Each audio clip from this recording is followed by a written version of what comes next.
Welcome to this week's episode of Being Human. I'm here with DARCIA NARVAEZ. She is the Professor of Psychology Emerita at the University of Notre Dame. She's also the founder of EvolvedNest.org and the president of Kindred World. DARCIA, welcome to the show. Thank you so much. Pleasure to be here. And I got it right this time. Our listeners don't know that this is take two after I mispronounced your first name. So yes, thank you. Thank you. And so glad you're here. And you have a treat for us, right? So I understand that fairly recently you produced a movie. That's right. Shall I share my screen? Yeah, please do. Okay.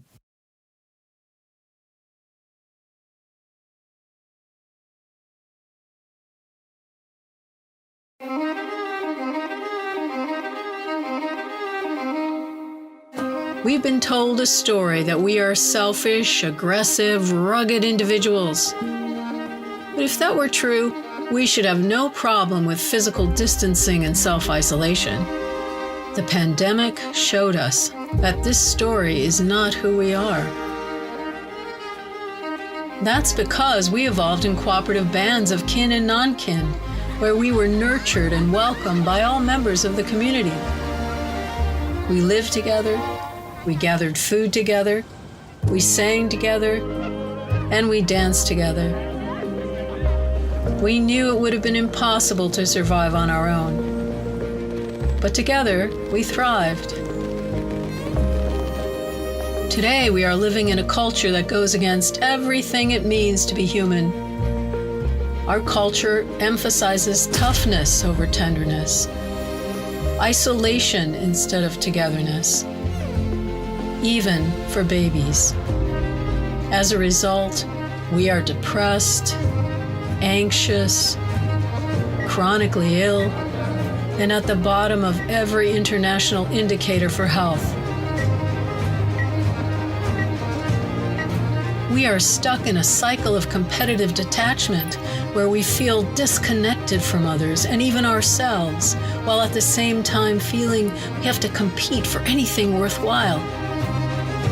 There's a way not only to break this cycle, but to create a new one that reclaims our humanity and helps us heal ourselves and our culture. We can create a cycle of connected, cooperative companionship.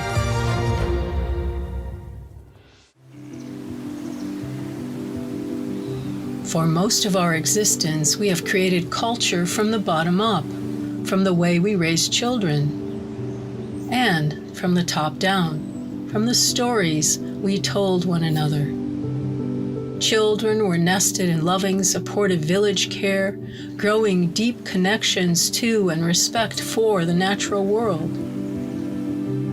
In modern culture, children are raised with disconnection, with little concern for their basic needs, and with an almost random set of relational experiences.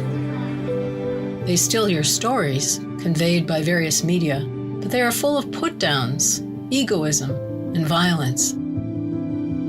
Babies require an external womb experience to grow and connect with others. They need calming, affectionate care, immediate responses to keep them optimally aroused while rapidly growing brain connections. Without this early care, without meeting our millions-year-old biological needs for our evolved nest, babies learn a pattern of disconnection from the self, from others, and from the world, manifesting in self-protective mindsets and irritation with people from different backgrounds or with different ideas. We withdraw from social life because it's just too painful, triggering the traumas we experienced early on in life.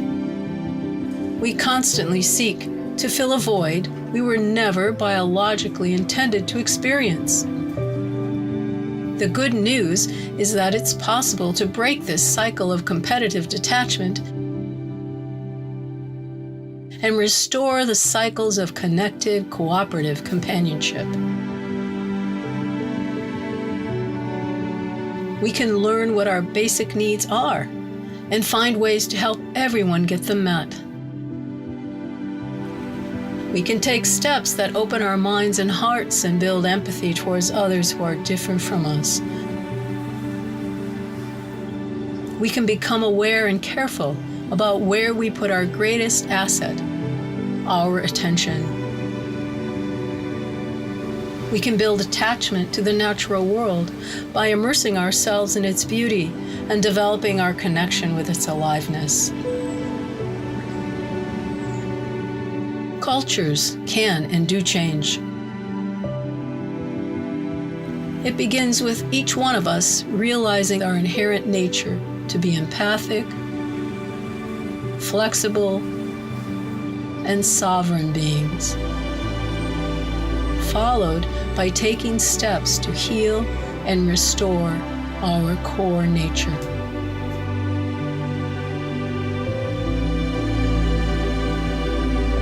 Many of us assume that the culture we live in mirrors innate human nature. But today's dominant cultures of competitive, destructive detachment are rare and recent.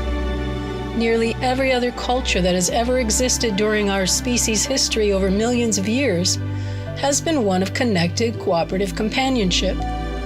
To heal ourselves and our world, we simply must return to this way of nurturing children and communities. For more information, go to breakingthecyclefilm.org.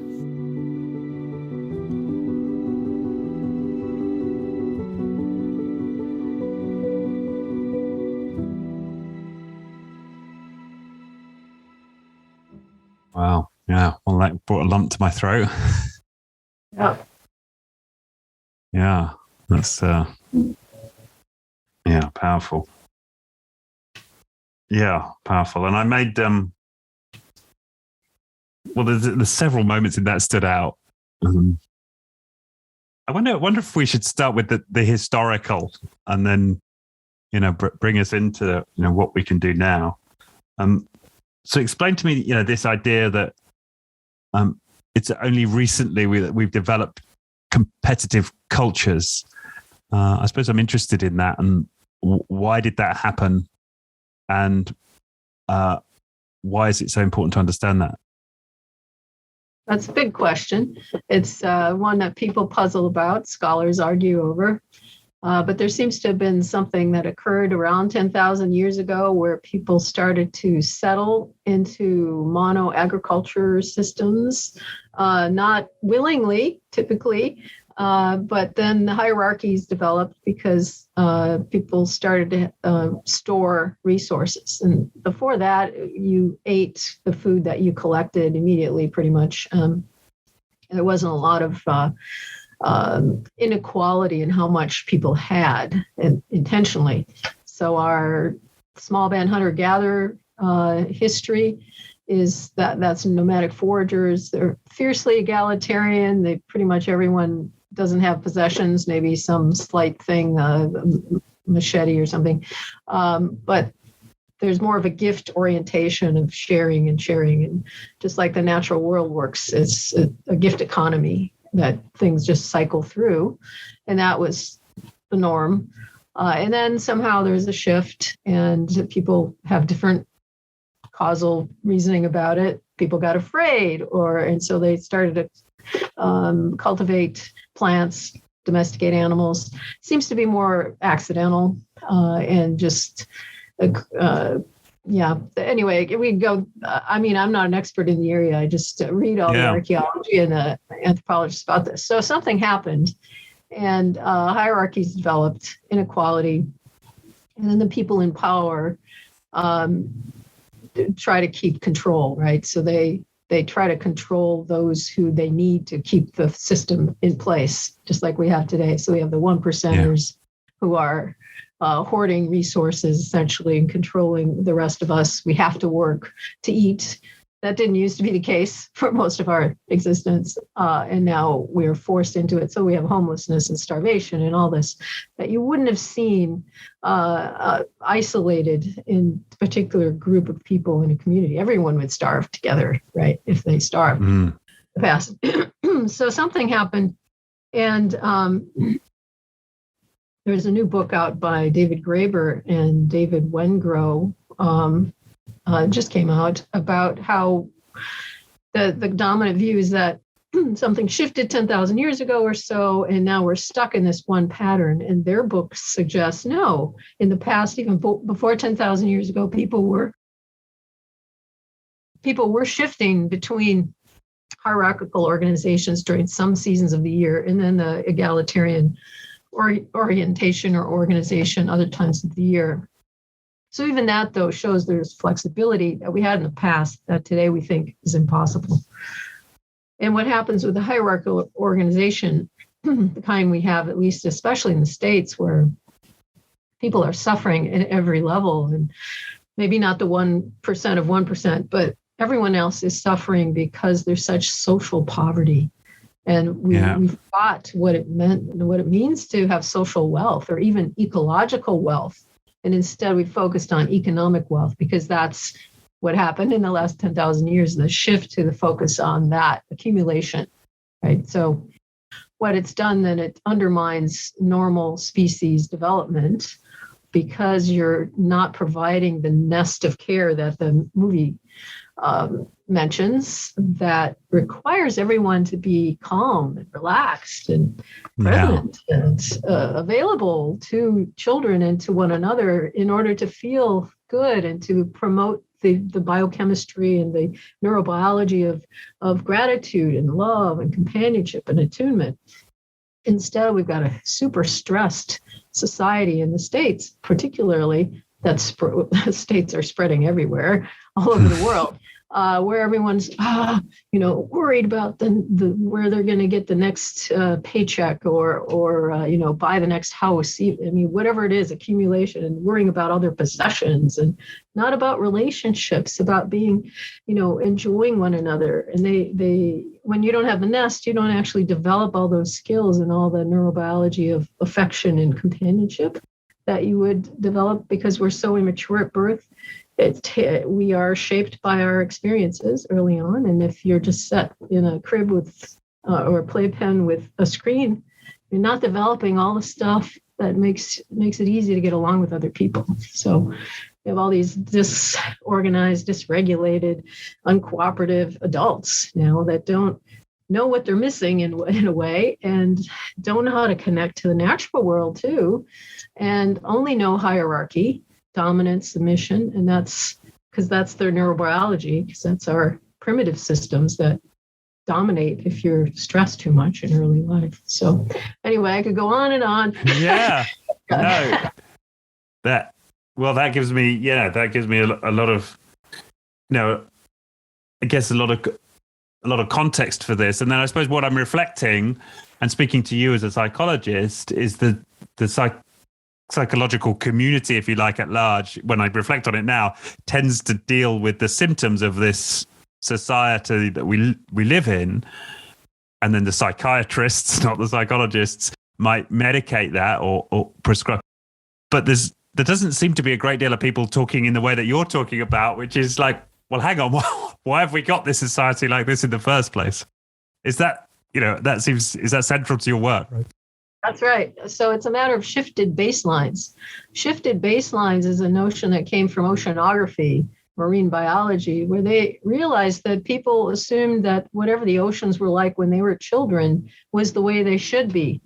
And when you have that assumption, you miss the shifts over generations towards worse and worse health or wellness in the oceans. And I think that's happened for us as human beings. We've shifted away from understanding what child raising should be like, or what species normal, species typical, what helps a child flourish. And then we have shifted our notions of what a child is like, temper tantrums. Oh, that's normal. No, it isn't. It's not normal around the world, or aggression or violence. And then adults who are kind of sickly and, ailing and self-centered and, disagreeable. That's not normal either, but we think it's normal now. And then you have the culture of this competitive detachment that the film talks about, where adults are over-controlling or under-controlling, or neglectful or intrusive with children, And they're very distracted by, the things I mentioned, their jobs and money and all. And so we think that's normal human being, right? And we think it's normal to have an aggressive, violent nature. No. It's because our baselines have shifted away from understanding how children develop, how you shape human nature. And it's really important in those first years of life because of all the neurobiological things that are being established in that child for the lifetime. Right. Yeah. And I completely relate to it as a parent, as stressed, and as somebody who's literally this morning was dealing with a child with a temper tantrum this morning. And most of that is me stressed, right? I wasn't going to get him to school on time. And I could see the clock ticking, and we were having a fight over which gloves he wanted to wear. It's a cold day here. And, it's so interesting to me because you are describing like, a part of my life just today. And I guess the more I open myself up to, the self-development work and all the rest of it, the more I become acutely aware that this is not normal. And, ask myself the question, how can we get to a place where, we are living life in the way that you described, right? And I think many of us are doing that now. But what I love about what you're bringing to this conversation is this historical perspective, and that this wisdom has existed, long before us. And there's a huge resource out there.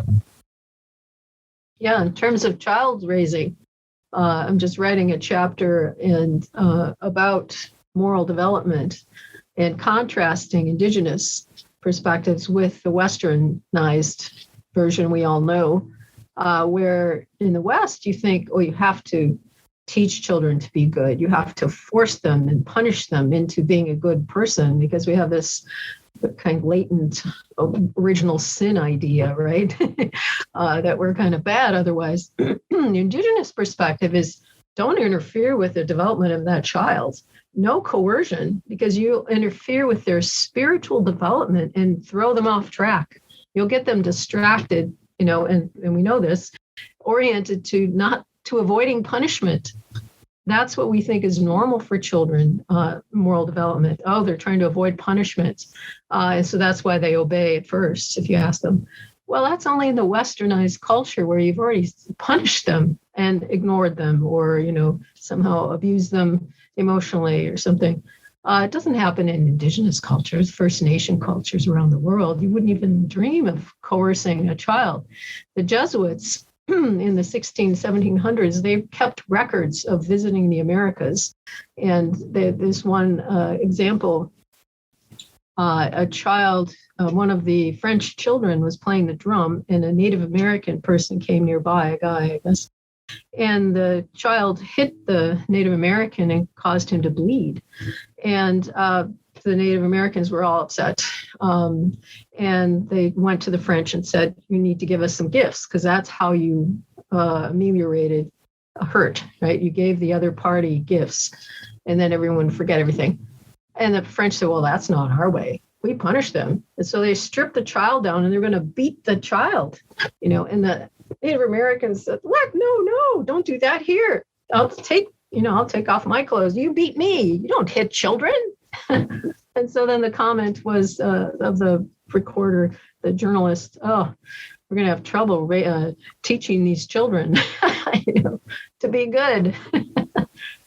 Anyway, wow. So it's really hugely different to assume that you have to force children into obeying somebody else. This is the Immanuel Kant. He was just expressing what was normally perceived in European culture. You have to force them into obeying the adult through punishment so that later they develop their own ability to control themselves to obey laws that they choose to obey, I guess. And Native Americans go, what? You break their spirit and then you fill it up with something else, right? That's crazy because the assumption in First Nation communities is that virtue is normal. Virtue of every person develops normally if you provide the right support system and the right mentoring and the right, responsiveness and freedom and liberty. Incidentally, the notions of liberty and freedom and equality come from Native Americans in the United States. The founding fathers were highly influenced by Native American communities, because in Europe there was not equality or freedom. Right. Yeah. Yeah. I think I'd read that somewhere, that Benjamin Franklin was influenced by the Native Americans, and that went into the Declaration of Independence. Yeah. Yeah. But even that term, the spiritual development of the child, I mean, even that, I guess, is a bit of a shock to me right now, because I don't think I've read a single parenting book that talks about, they might talk about the emotional development of the child, but they won't talk about the spiritual development and interrupting the spiritual path of the child. I mean, that would just be considered, woo-woo and wacky and out there, right? And yet that's central to the way of thinking about child rearing, it sounds like. That's a huge difference then also between the indigenous worldview and the westernized or dominant worldview, right? That every spirit is infused everywhere, and there's spiritual laws you need to follow. And if you don't, there'll be trouble. Whereas in the westernized Enlightenment materialistic view, right? You only pay attention to what you can see or measure. Right? You don't pay attention to that. And you only understand, or, it's very left brain, right? Left brain, the dominant, is oriented to what you can measure and categorize and rank and control. It's the right hemisphere that's oriented to this energy, the dynamism of living beings, and, the fluctuation and the things you can't measure as well.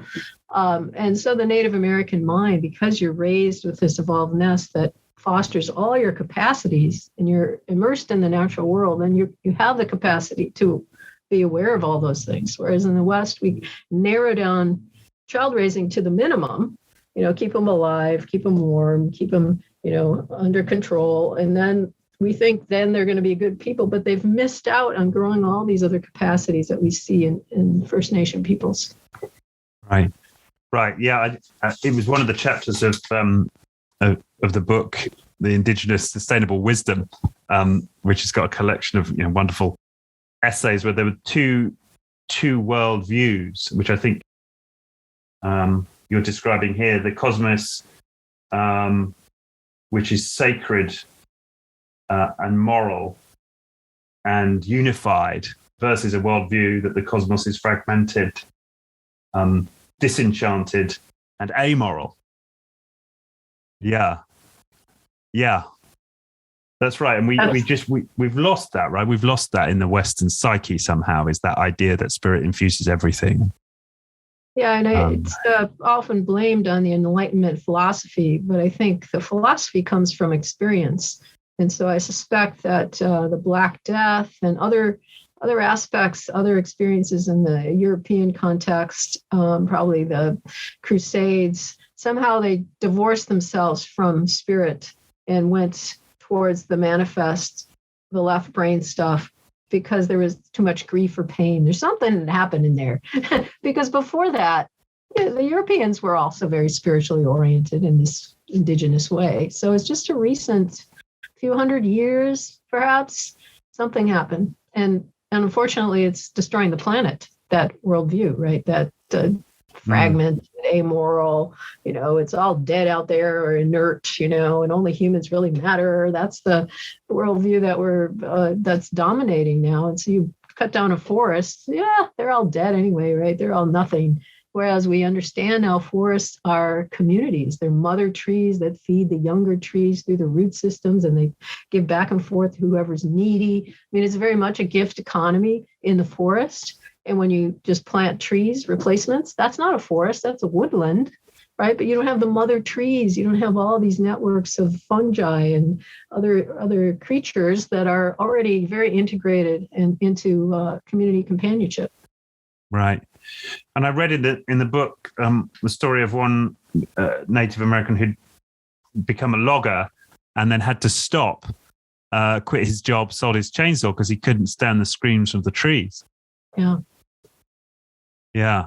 And that touched a nerve. And I thought, kind of imagine having that connection where you could hear the screams of the trees. I mean, and I can understand people listening to that being like, whoa, what are you talking about, trees screaming? But, at some level, that seems totally natural that somebody could form that kind of a connection with nature. Yeah, there's more and more evidence scientifically now that we are dynamic energy systems, and our energy is affecting everything around us. So if you're in a loving state of gratitude, you're going to have a positive effect on all the energy systems around you, the plants, the people. But if you're in this angry state and, or whatever, panic or fear, probably fear and guilt, you're going to just, it eats away at you and your energy. It eats away at everyone around you. Yeah.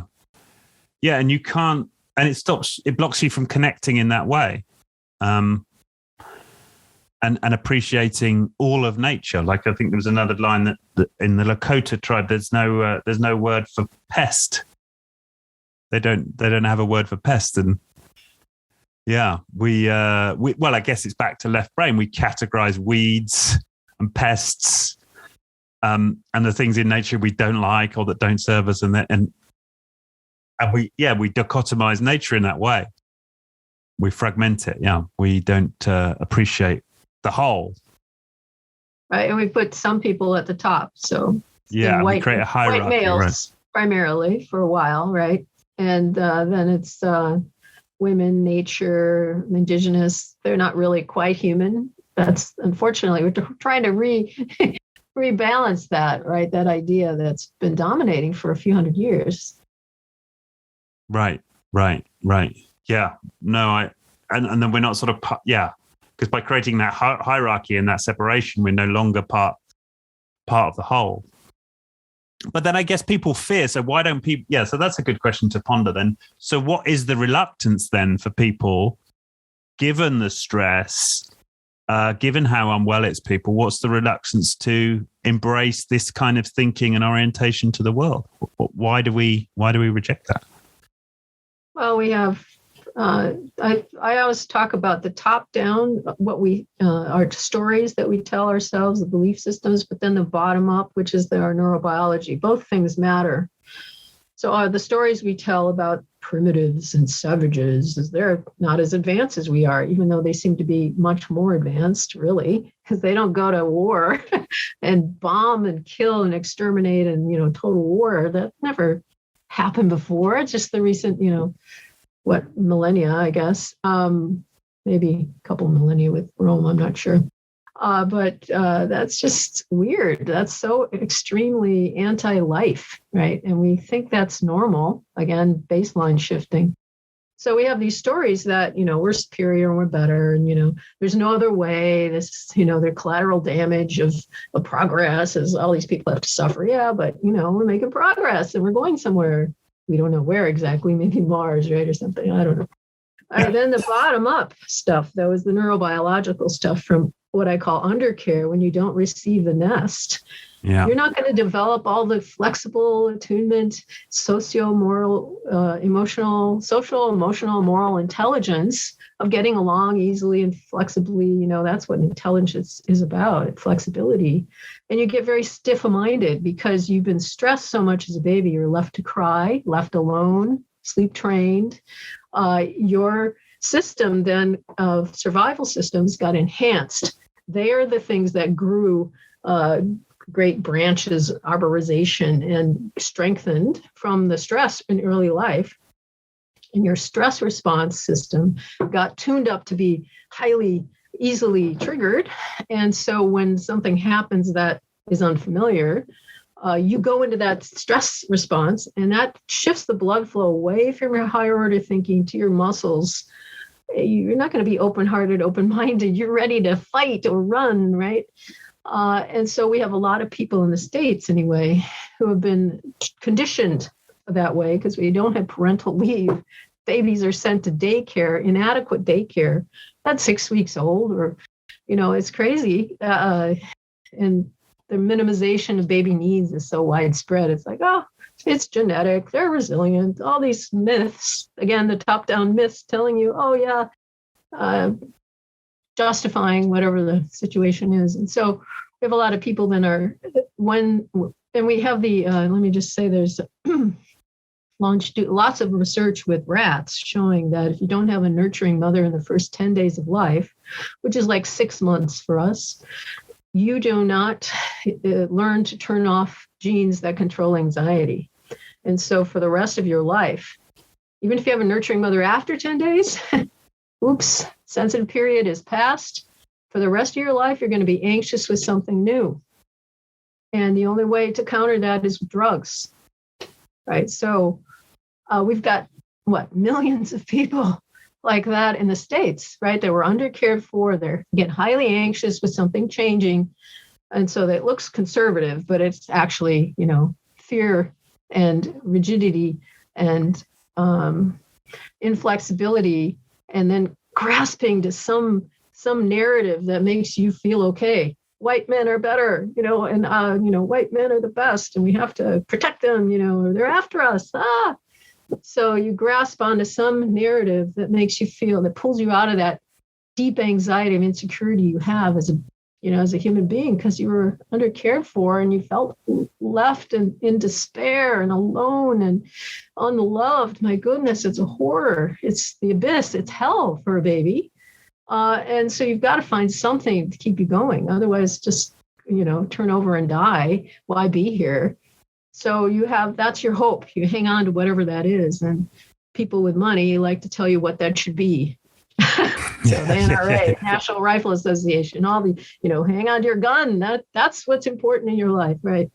So there's just a big hole that you wouldn't have in a traditional First Nation community, where the child's spirit is guiding their life, not the emptiness and the grasping. Yeah. No, that makes a lot of sense. But that crosses the political divide, right? Presumably that's wherever you sit politically, you're filling that hole just with a different icon, right? Right. Yeah. And the other thing that comes to mind, just in terms of the historical perspective, is these indigenous tribes they would go. There was a level of violence there, right? They would still fight with each other. There'd be some level of violence. Is the tradition that it was just a much less significant part of their existence?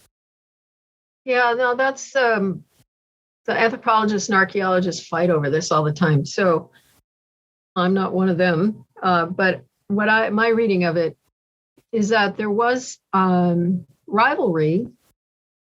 Well, but they tried to keep it down, tamp it down. So there are practices and rituals and things to keep egos from getting too big within the group. And these groups, these bands, if we're talking about foraging bands, are pretty fluid. So one day to the next, it's a different group of people hanging out together, right? So it's not any rigid tribalism thing. That's different.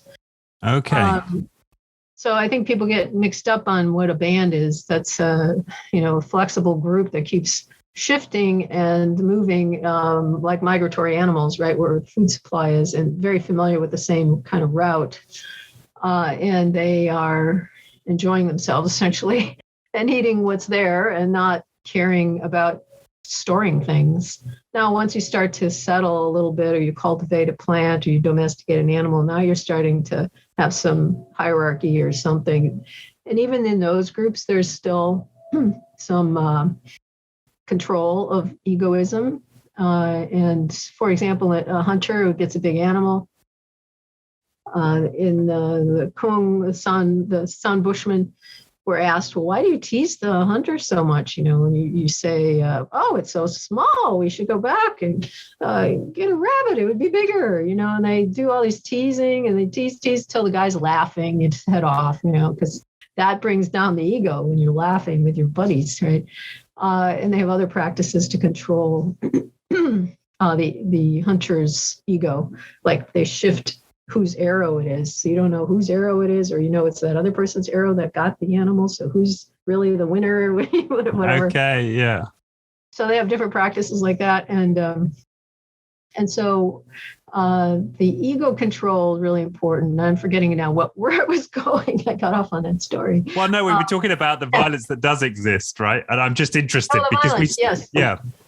And then so even when there is sort of ritual violence against another group, my understanding is that it's really very, get all dressed up and the men separate themselves from the rest of the group, and they for a couple of days maybe, and that helps their testosterone increase, because we know when you're around babies, your testosterone is more normal, I think. Yeah. But it increases when you're alone with men. Yeah. And so then you're ready to go off and do something, brave, I suppose. And you go off and you meet the other group. Now, the Zulu, I think the British and the Zulus, right, the Zulus were astonished that the British came in and actually killed them all, or killed what? Whereas the traditional thing was to have, little arrows flowing or whatever, and somebody gets hurt. Oh, we're done. That was it. And it was like a big game. It's more of a play, more of a game. And even some societies have song duels, or they wrestle when people are getting, upset with each other. Okay, time for a wrestling match. So there's a lot less killing violence than we think is normal now.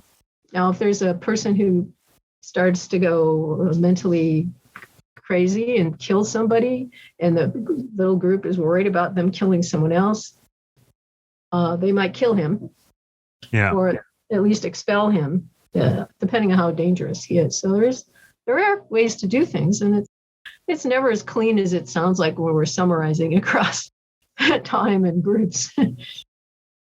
Yeah, but I know that sometimes there's a critique of people romanticizing these groups. But I think what you've given me there is a much more nuanced picture, that it's that these groups had conflicts. The way that they dealt with them is different. They seem to have, as Graeber and Wengrow in their new book, The Dawn of Everything, as they point out, they seem to have known how risky it would be to have hierarchy. And so they keep it from forming, essentially. Not that they, didn't progress on the natural, social complexities, whatever, evolution. They're saying, they're arguing, no, they knew, and they know that that's dangerous. And they were much smarter than we are about it, because they kept it from happening. That's interesting. And yet all of our societal structures promote, maintain, venerate hierarchy. I mean, it's the complete opposite direction, right? Right. Well, that's the hierarchy. The people at the top want us to keep supporting it. Right. Right. And so are we talking about a history then that's before even chieftains? Because, we have the head of the village or the chief of a tribe because that's hierarchical. So are we talking about a time even before that? Or is it just that there was something different about those hierarchies? Well, Graeber and Wengrow are saying you can't really have this progressive stream of complexity. It doesn't look like that's true in the record. That people groups moved in and out of different kinds of formations, right? So if you're following that evolution, progressive, more complexity idea, chiefdoms do come after the bands. So there's small bands. I think then there's chiefdoms, then tribes, and clans and such. But now they're throwing a wrench into that. The book just came out, so we'll see how the anthropologists deal with it. Right. Okay. Yeah. No. Okay. That makes sense. But I suppose what certainly is true is that we have very elaborate hierarchies for basically all aspects of our life now, don't we? I mean, that's something that's ego reinforcing, right? Which increases isolation, anxiety. And it requires coercion. And coercion, again, is one of the worst things you can do to a child. Right. Yeah. But that's not what adults think or are told or believe. Yeah. And then we see coercion. I mean, look, obviously what we're seeing now with the current pandemics is, this extreme levels of coercion in some societies now around, what people should be doing, with vaccination and so on. So that's the older part of it. That's the survival systems of the reptilian brain, or we're a pre-human brain. So we evolved to be, we did a shift away from ape dominance hierarchy orientation when we grew our big social brain which co-evolved with intensive cooperative child raising, because children need a lot of calories to grow the big brain, and moms can't do that alone. So they need a coalition of other moms, but also hunters to bring in the meat. And then women developed ways to control the alpha males. So they'd bring the meat in before they could have sex, for example. And then that grew our ability, our interest in egalitarianism. So this is a orientation to the cooperation and what I call companionship. And that's not what we are told is our heritage. We're told we're like chimpanzees, right? That's a more common view. No, that's pre-human. But when you undercare for kids, you're creating a chimpanzee. You didn't develop the full human nature because you stress them so much, you push them back into the more primate orientations of dominance and submission. Wow. I mean, that's a powerful statement. So there you're saying that our current child-rearing practices are somehow regressing human development. In the States, I'll just speak for the States because this is where I live and this is what I see. It's unbelievably difficult to be a parent, raise children here. Yeah, well, I mean, it's pretty tough here in the UK. I mean, it's... Well, you saw in the film that the UK was even lower on well-being than the United States. Yeah, Both countries rank at the bottom on child well-being, you know. Right. Well, child well, and then it plays out in adult well-being in terms of the levels of, the statistics of, especially women on antidepressants, and there's suicide levels amongst men. I mean, it plays out slightly differently, I think, across the genders, but it's pretty awful both ways. Yeah. And yet we live, relatively speaking, in material opulence. No, we often hear that, right? That the working class today live better materially than aristocrats from, a couple of hundred years ago. And materially, that might be true. Yeah. Yeah, but the social poverty, the ecological poverty, it's just intellectual poverty too. Intellectual poverty. Because we're so stuck in the left hemisphere orientation. So we undermine children's spiritual intuition development for their own life, of course. And we push them into the survival orientation. They're just always looking for how not to get hurt and how to dominate or not be a victim, I guess. And then you push them into school. And then it's all about intellectual learning, right? Semantic knowledge, just learn this information. And you've got a big gap. You don't have the heart developed, the heart intuition, intelligences, which is the center of every other society through the history of humanity, is heart-mindedness. That's the center of being human. We undermine it by the early undercare and then shoving them into a school that's very oriented to the knowing information, facts, right? And then they graduate. Well, who are they?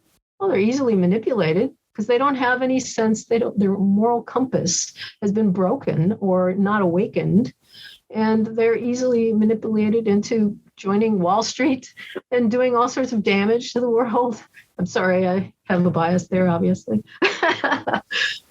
And so on. You can manipulate these kids. They graduate 21, 22 years old. Their executive functions aren't finished yet. They still go until 30 or so before if they have the right experiences, before they have good empathy and foresight and the ability to stop and start their actions. This is executive functions.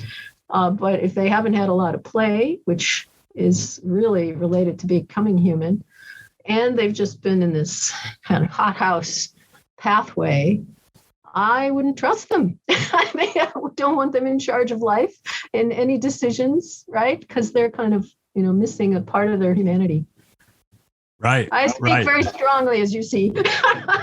No, but something is connecting with me there. This heart-based intelligence or this heart connection. Right. I mean, it's just not developed. We don't talk about it. We don't talk about it. We talk about intellectual development. People being able to write and read and do their maths, and we don't talk about. There's no lesson I went to at school that had the class title, how to get in touch with your intuition. We don't talk about it, right? That's right. Because it's very inconvenient. because when the individual has their own sense of spirit and intuition, they're not going to be controllable. Yeah. They will follow their heart. And the heart is about connection and about uniqueness. And it's not conducive to a hierarchy that wants to control everyone like a factory creature. Yeah. Yeah. And then, of course, we say, oh, well, if you just follow your, what happens to people who follow their heart? They end up, skint. And, how are you going to own your own house? How are you going to, acquire these things that the materialistic, right. Hierarchy would expect of you? Yeah. So our species heritage is to grow up in a system of support, follow your uniqueness, your unique path. There's always food available, always sharing going on. And now we put people in a situation now where they don't grow that. Well, they can't grow it. If they were to grow it, there isn't the food available. The gift economy has been broken, right? You have to work to get some food and do it this way and that way. And, so it's really a life of misery that we've presented our children with. Right. Yeah. Sorry. I know you laugh, but then there's a nervous laugh, but then you're like, and she's right, because like a fifth of the women in the States are on like antidepressants or something crazy, isn't it? And there's the ones who just have been to have been to the doctor and got prescribed with something. What's the percentage beyond that are dealing with anxiety or depression? Yeah, 3 out of 5 college students, undergraduates are taking some kind of drug. 3 out of 5. 3 out of 5. Yeah, have some anxiety or depression. And that's the cream of the crop, supposedly, right? The people who had the advantages. Is that true? 3 out of 5. My word. Yeah. Yeah. So I have solutions. Yeah, come on, let's do solutions. You're taking us down the valley of despair. Let's climb with our fingernails out. Yeah, so if we all have these primal wounds from our undercare in early life, we have to figure out how to mend them enough so that we can actually flourish, thrive in the present moment.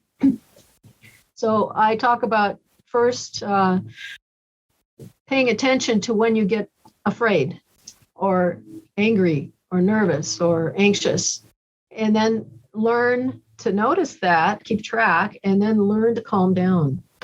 And it helps to write it out in a journal. There's some therapies where you talk it out, and that's helpful. It depends on the person, exactly what it is and how severe things are. But to learn then self-calming techniques like belly breathing, other things for vagus nerve. So the vagus nerve is the 10th cranial nerve that innervates all the major organs of the body. And when it's not, it gets set properly from early care. So comforting care, keeping babies from getting too distressed, lots of touching and rocking and breastfeeding, things like that. So that's all part of the evolved nest. And when it's well established, then it helps the brain, heart, lungs, gut function well, and lets you be intimate with someone else. You feel safe being, close physically with someone, and it's also linked to having greater compassion. So it's sort of this do it all kind of nerve. But there are ways to help it retune if you were undercared for. So if you have irritable bowel, which is this indicator that the vagus nerve didn't get set properly, or other issues, even brain seizures is related to it, trouble with intimacy, lack of compassion, then there are ways that you can revamp that vagus nerve. And so you can hum as long as you can, because it's the out breath that's tuning up the parasympathetic system, which is the vagus nerve. So playing a wind instrument and having to blow, blow, blow, blow, blow, that's good. Other things I always recommend play with young children, especially, chase, tag, wrestling, things where you have to be in the present moment. That's going to grow your right hemisphere. In early life, the right hemisphere is supposed to be growing more rapidly than the left. And it's collecting all these social experiences, life experiences, and then later transfers them to the left hemisphere for analysis and generalizations. And so you need a lot of experiences here. And the face-to-face, all the nest kind of experiences of playing and eye contact and touch and responsive care of all kinds grows that well. If you didn't have that, your right hemisphere won't be as flexible and attuned to others, but you can, as an adult, still grow it with these face-to-face activities. So the playing, dancing, the singing together with others will grow that right hemisphere. So that's stuff that's going to help you calm down, because the right hemisphere governs self-regulation in different ways, self-control and empathy. Well, that's interesting. It's not just about creativity. It helps with self-regulation. Right. And higher consciousness. And higher consciousness, yeah. So I would say first learn self-calming, pay attention to when you're not calm, and then learn techniques for that. And then make sure you develop social joy, so that connection. This has been hard with COVID, but to actually be face-to-face with someone else and enjoy it. And if you were in early life, spent a lot of time in cribs or with screens, you didn't build those capacities or those interests, those values, really. And so you have to do things to help yourself get back to that, because it's those relational connections that keep you happy, that keep you healthy, that keep you connected and balanced. And what I did with my students is we would play folk song games. I used to be a music teacher and used folk song games for teaching. And that is things like hunting we will go, we'll catch a little fox and put him in a box, and then we'll let him go. And then what you're doing is you're having to play, you're touching, you're looking, you're in the moment with the other, and you're having fun. So that's going to actually grow that right hemisphere, grow your sense of connection. And the college students would learn these songs and games, and then we go play them with kindergartners, with 5-6-year-olds. And then the undergrads, the college students would go, wow, because the little kids would go, I'm going to play. They're so excited, they're jumping around. And college students, wow, that's what playing is like. So it was really, really fun. And then I also, the third, so these are helping revamp your triune brain, essentially, the survival systems, then your social connection kind of systems, I call it a paleo-mammalian system, and then the higher order aspects, the prefrontal cortex and the frontal lobes, your ability to think and abstract, and the left brain stuff, more flavored with left brain, is you want it to be inclusive, communal oriented, not because what happens when your survival systems are in charge easily, you'll use your abstraction to try to control others, to try to manipulate others, or even just detach. So this is all based in attachment. We can talk about attachment too, but so what you want to do though for healing is to learn how to have that feeling of connection and use your abstract thinking, your ability to think about possibilities outside the present moment. You want it to be communal. That's interesting. So it has a different orientation and purpose, the left brain, because I'd kind of always had this prejudice. Oh, the left brain is always like the thing you want to be wary of, and it's sort of cold and really we want to focus on developing our right brain capabilities. But you're saying something different. No, it's not like there's anything wrong or bad about the left brain. It's just how it gets employed, and can we have it orient towards community? Right. So the intellect, which is represents the ego left brain thing, orientation, mindset, is considered dangerous by most wisdom traditions. I think every wisdom tradition in the world, because it can be detached so easily and start to think it's better than everything else and that its ideas are so cool and man, it must be true. And, all the abstracting you in the ivory tower kind of thinking. And so it's dangerous, but it's necessary. We need that planning, foresight aspect of our brain. It just needs to be rooted in the communalism that I was talking about, not in the protectionism of me, either controlling or withdrawing and just thinking about my own ideas. And isn't that fun and cool? Yeah. So you don't want it to become the kind of, there's a phrase in the book I like, that the predatory individualism, which has sort of, made some sense to me. And it's not a phrase I'd heard before, but you're using your left brain to kind of think through how me can predate on, the natural world or my community or whatever it might be. Right. Yeah. So there's a lot to fix, but there's a lot of entry points depending on where people are. So if you're a parent, to spend more, learn about the Evolved Nest. EvolvedNest.org has tons of things, essays and podcasts and videos. And learn about that and try to employ every day, to be paying attention to being very affectionate, to playing and learning how to be playful in a way that lets the child be in charge, for example, being responsive and not getting triggered yourself with your own concerns, but being responsive to that child. Depends on the age of the child, how you respond. And then nature connection. We have 28 days of nature connection, eco-attachment dance for people to just do one thing every day for 28 days to try to get back into a sense of being attached to the earth.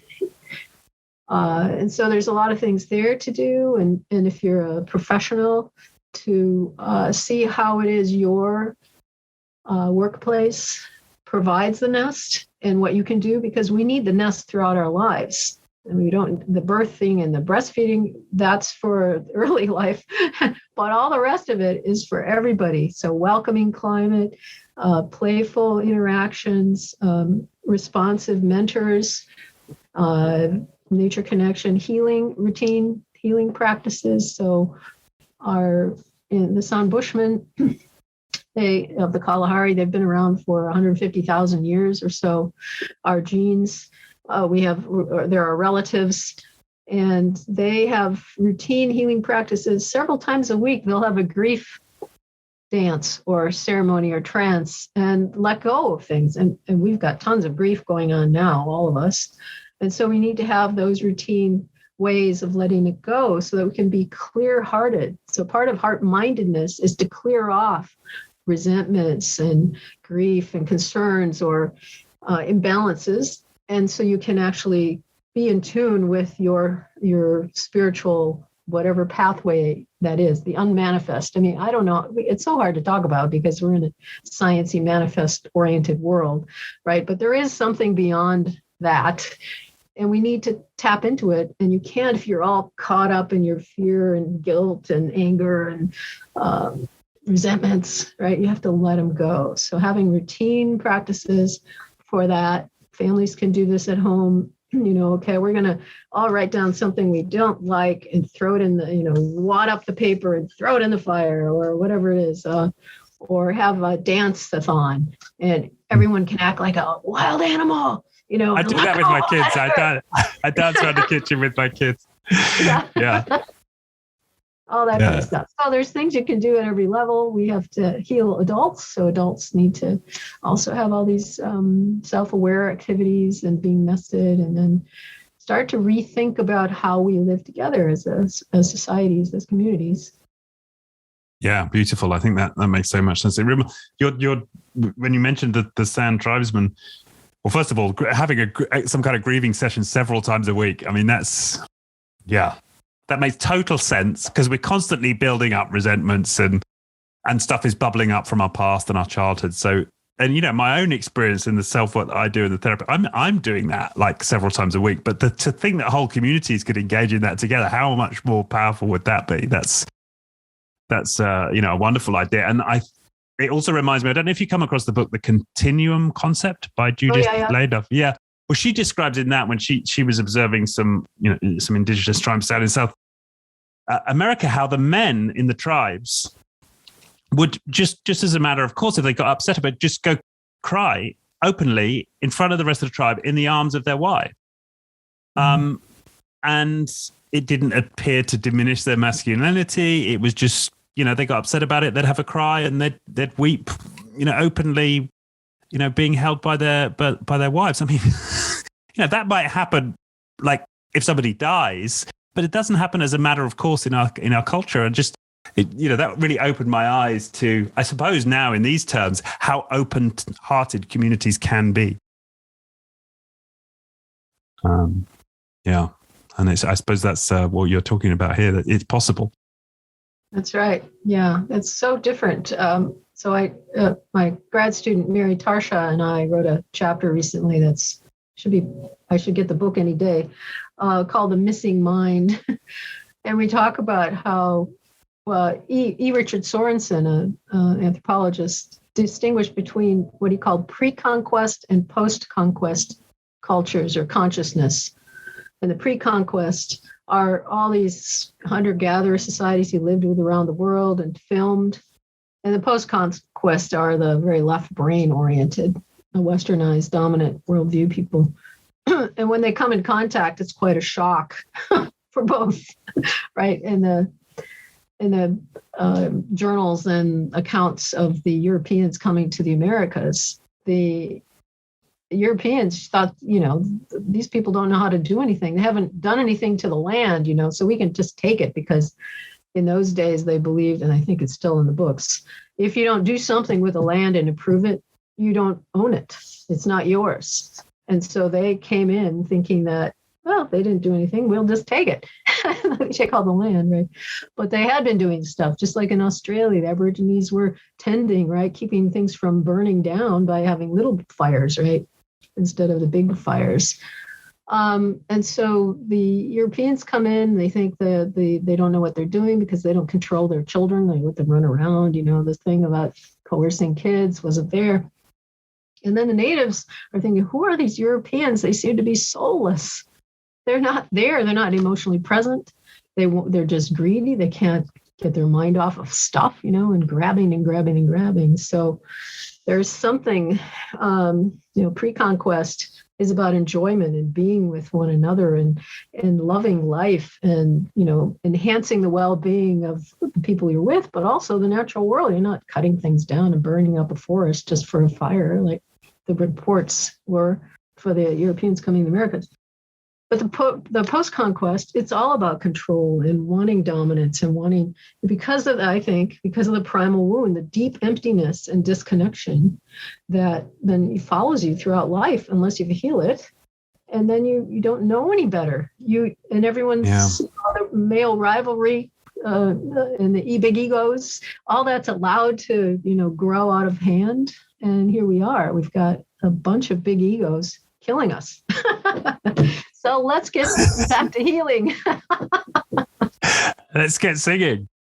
Yeah, and dancing. And the breath work. I mean, it's all there, right? I mean, it is all there. It's all there for us, isn't it? I mean, and I've availed myself of all kind of modalities and learned to connect with my heart. And then it's conversations like this just show me there's always more, and we can always open even further. So thank you. Good. All right. Well, we'll certainly put links to all of the resources you've mentioned there, and I guess especially for parents, the Evolved Nest. But as you say, we need this throughout life, right? We it's not like we suddenly become self-sufficient. I guess that's another myth, isn't it? Yeah. Wonderful. Any parting comments? Anything to say? I think it's important to keep ourselves in a state of love, of confidence. We are here as part of the earth. We're not going anywhere. Even when we die, we're part of the earth. The Hopi say that this is the fourth or fifth world, I think it varies, that we're kind of messing up. There'll be another one. We'll see if we get that one right. So to let go of me, the I ego, my identity, to learn to let that go and just be part of the whole, I think is really important for all of us now. And have confidence that life goes on, life continues, and we'll be part of it no matter what. Yeah, wonderful. Okay. Darcia, thank you so much. It's been a wonderful conversation. Can't wait to get it out there. Thanks so much, Richard. Yeah. Thanks.